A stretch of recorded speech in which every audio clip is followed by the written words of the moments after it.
te propose un épisode bonus dans lequel je te dégomme 5 mythes sur le fait de se taper dessus. Ces mythes, je ne les sors pas de mon chapeau invisible puisque vous me les avez partagés en story sur Instagram. Alors, merci à vous. Bienvenue dans Ce que je retiens. Si toi aussi tu en as marre des il faut et des je dois, si tu en as marre d'avoir peur d'être jugée et critiquée pour tes choix de vie et que tu souhaiterais être plus sereine au quotidien, tu es au bon endroit. Je m'appelle Camille Lebeau, je suis coach de vie certifiée et je m'appuie sur les neurosciences, l'autocompassion et la communication non violente. C'est parti. Alors le premier mythe c'est normal de se taper dessus. Alors c'est vrai. L'autocritique c'est essentiel à notre survie. En fait, la recherche scientifique montre que l'autocritique est une des manières de répondre à un danger ou à une menace. Selon Paul Gilbert, qui est psychologue, chercheur et fondateur de la thérapie fondée sur la compassion, donc qui se base sur les thérapies cognitives et comportementales et aussi les thérapies ACT, mais avec un focus sur la compassion, eh bien notre autocritique provient de notre système de défense du corps. En fait, quand l'amygdale dans notre cerveau perçoit une menace, qu'elle soit réelle ou imaginaire, l'insula va l'interpréter et nous faire réagir soit en combattant, en fuyant ou bien en se figeant, c'est-à-dire faire le mort. Et ça, c'est ce qu'on appelle des réponses au stress. Le cortex singulaire antérieur dorsal, lui, va déterminer l'importance d'un stimulus en se concentrant sur le danger. Encore une fois, le danger qui soit imaginaire ou réel. Et enfin, le cortex préfrontal est la partie rationnelle du cerveau. Elle s'occupe notamment de réguler la peur et de différencier les menaces potentielles des menaces certaines. C'est le cortex préfrontal qui va décider de si on va appeler à l'aide ou courir par exemple. En bref, le cerveau est en pilote automatique face à un danger. Et bien souvent, il s'agit de réflexes involontaires ou d'apprentissage. Et donc, face à un danger, qu'il soit réel comme un ours face à nous ou bien imaginaire comme l'inconnu du futur, eh bien notre cerveau va tout faire pour nous protéger, pour préserver notre survie.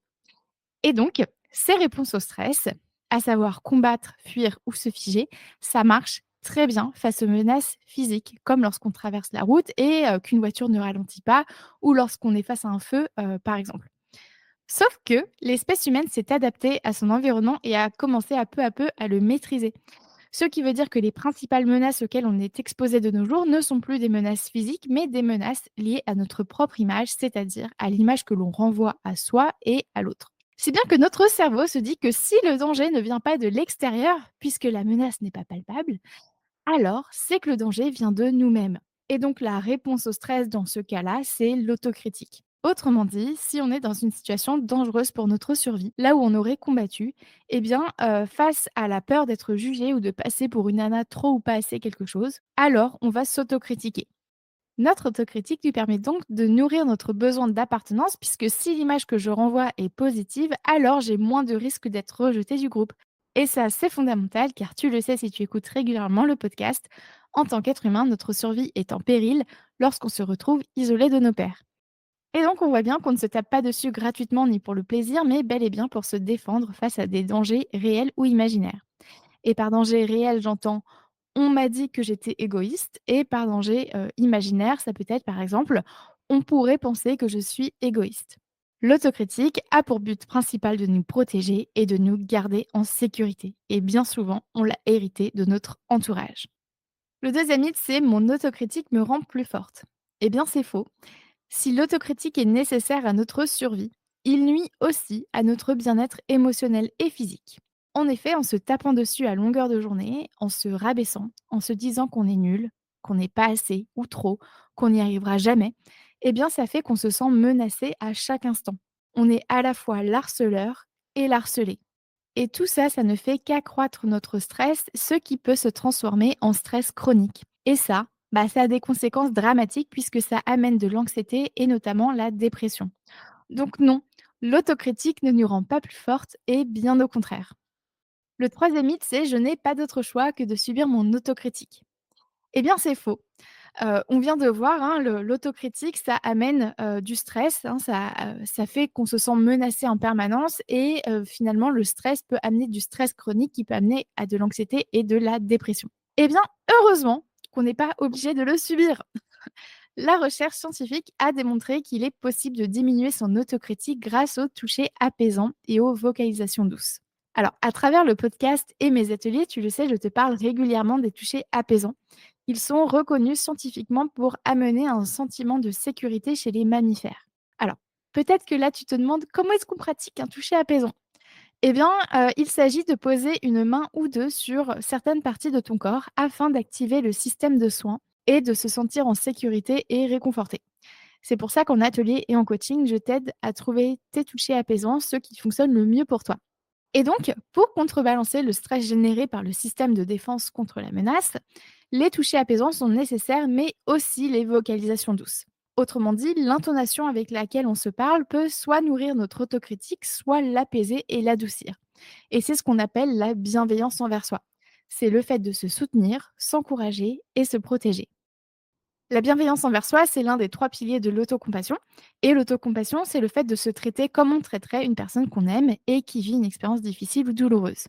Alors, il y a des tonnes de recherches scientifiques sur l'autocompassion qui ont conclu que l'autocompassion permet de réduire la dépression, l'anxiété, le stress et la honte, mais aussi d'augmenter le bonheur, la satisfaction de vivre, la confiance en soi et la santé physique. Et c'est justement pour tous ces bénéfices que je me suis formée à l'autocompassion et que c'est au cœur de ma pratique de coach, que ce soit ici dans le podcast, dans mes ateliers, en newsletter et à travers mon programme de coaching Nouveau Départ qui permet de se libérer des il faut et des je dois qui pourrissent notre vie. Quatrième mythe, c'est je dois être dur avec moi-même pour progresser ou bien je dois être dur avec moi-même pour réussir ce que j'entreprends. Eh bien, c'est faux. On a l'impression qu'en se mettant des coups de pied au cul, on ira loin, alors qu'en fait, c'est en se prenant par la main qu'on va loin. Et c'est encore une fois ce que dit la littérature scientifique. En fait, l'autocritique mine la confiance en soi et mène à la peur de l'échec.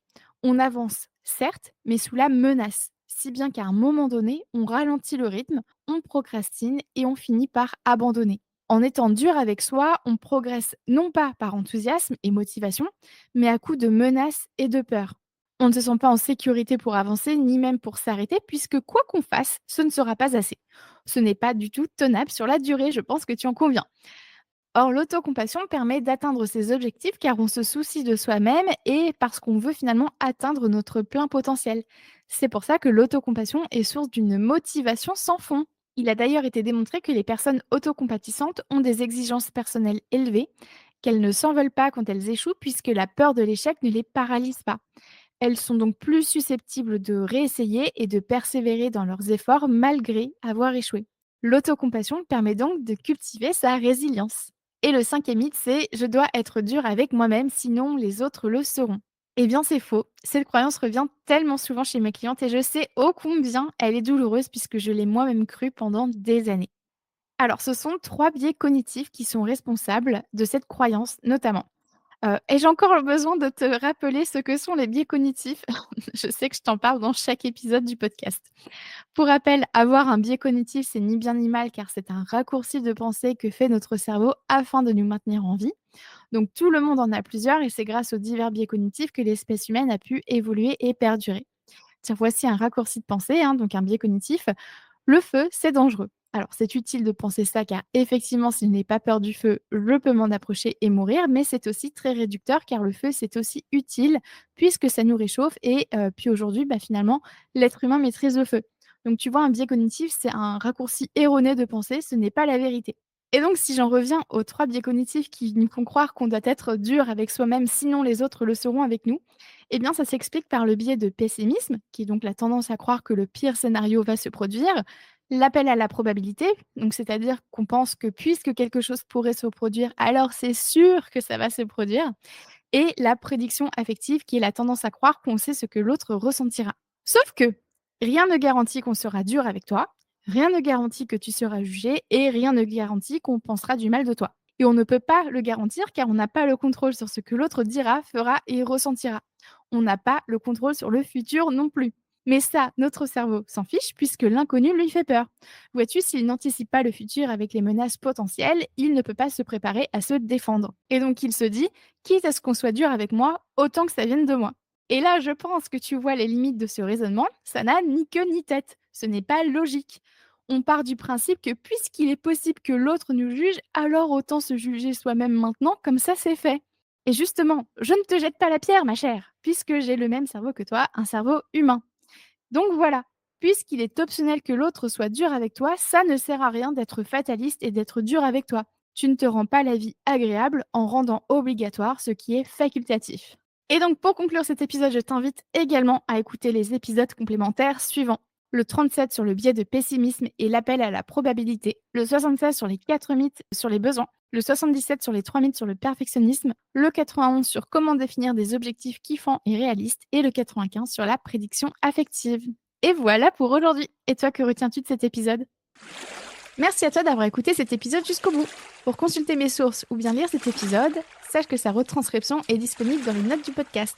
Et si tu souhaites en savoir plus sur mon travail ou bien si tu cherches à t'abonner à ma newsletter, direct sur mon site internet www.lacochecamille.com. Et tu peux aussi me rejoindre sur ma page Instagram @lacochecamille. Prends soin de toi.